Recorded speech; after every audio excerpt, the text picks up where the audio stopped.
തലസ്ഥാനത്ത് വൻ കഞ്ചാവ് വേട്ട. കാട്ടാക്കടയിൽ ദമ്പതിമാർ കിടപ്പുമുറിയിൽ സൂക്ഷിച്ചിരുന്ന 18 കിലോയിലധികം കഞ്ചാവ് പിടികൂടി. പുതുവത്സരാഘോഷങ്ങൾ മുന്നിൽ കണ്ടെത്തിച്ച കഞ്ചാവാണ് പിടികൂടിയത്.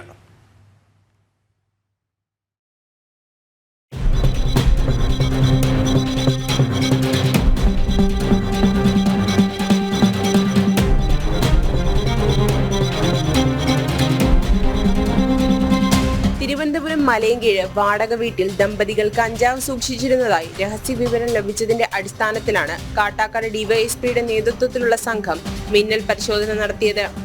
ക്രിസ്മസ് പുതുവത്സരാഘോഷങ്ങൾക്ക് മുന്നോടിയായി വിൽപ്പനയ്ക്ക് എത്തിച്ചിരുന്ന 18 കിലോ കഞ്ചാവാണ് ഇന്ന് പിടികൂടിയത്.